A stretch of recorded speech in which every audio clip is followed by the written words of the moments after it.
Page number 118 आप लोग निकाल लिए होंगे। उसमें सबसे नीचे एक बॉक्स है, उसमें लिखा हुआ है क्या होता है फसल चक्रण। आप उसको पढ़िए, पढ़ के समझने का प्रयास कीजिए।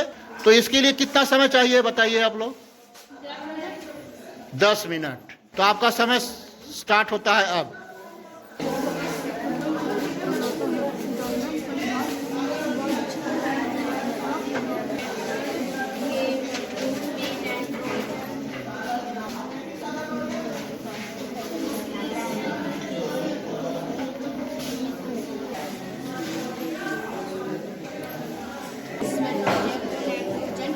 फसल चक्र बताएं।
अब आपके पास 30 सेकेंड का समय है।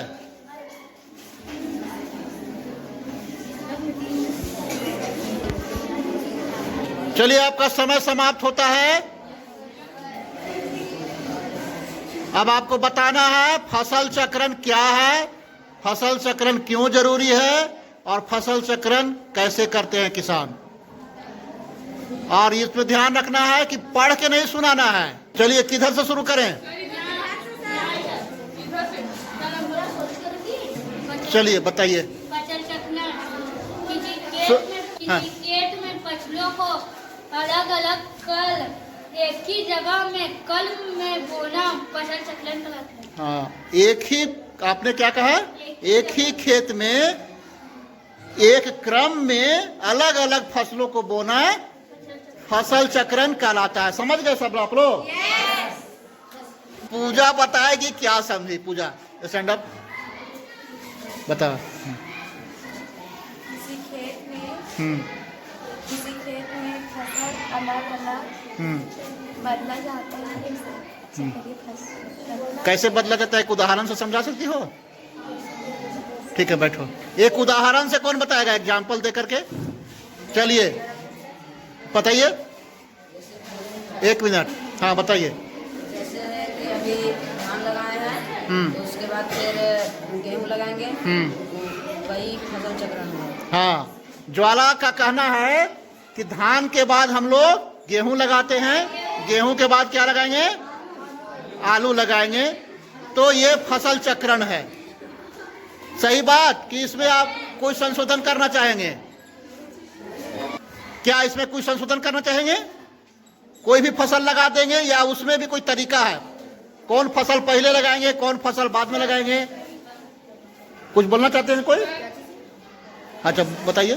पहले फलीदार फसलों को लगाया जाता है, उसके बाद जगड़ा जड़ों वाली फसलों। अच्छा, इन्होंने ज्वाला की बात को आगे बढ़ाया कि एक फसल के बाद दूसरा फसल लगाएंगे, फिर तीसरा, फिर पहला फसल। तो लेकिन इन्होंने क्या इसमें जोड़ा कि पहले कैसे फसल लगाएंगे? फलीदार फसल, उसके बाद झखड़ा जड़ वाले। झखड़ा जड़ वाले कोई फसल का नाम बताइए। कहा क्या? गेहूं।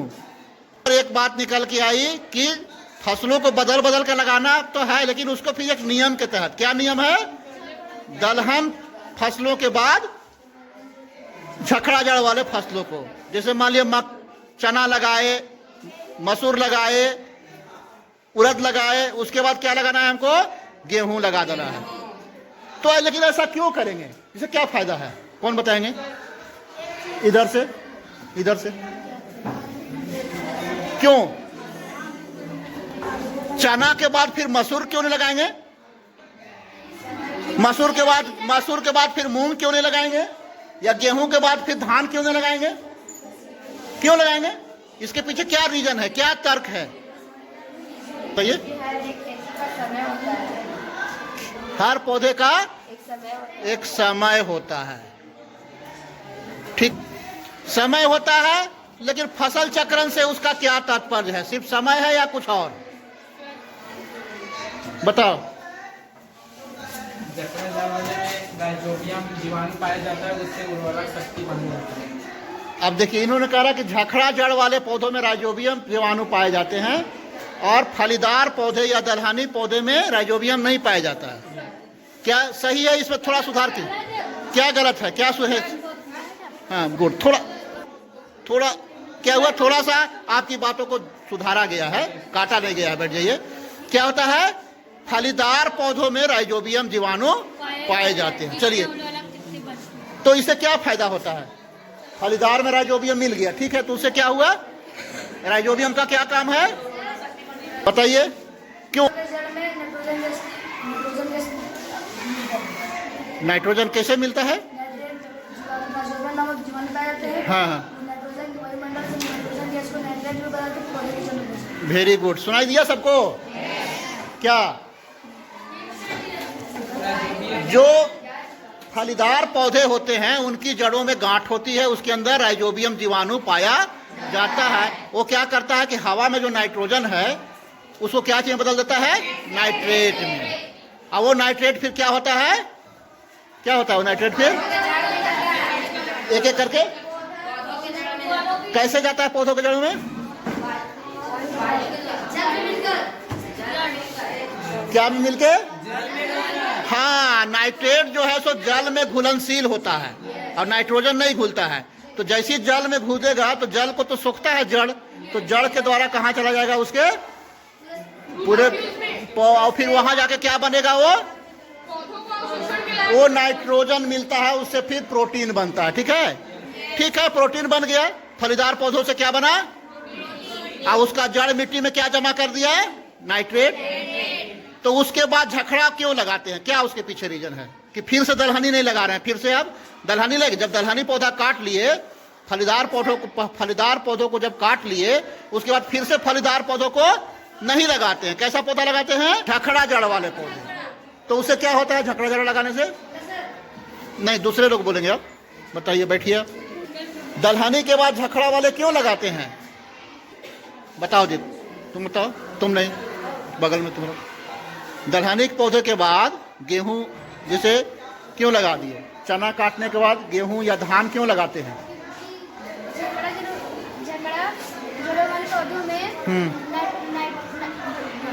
राइजोबियम नहीं होता है, तो उन्हें नाइट्रेट नहीं मिलता है। तो जो फलीदार पौधे और मिट्टी में नाइट्रेट जमा किया गया है, हाँ, उसका ये यूज करते हैं।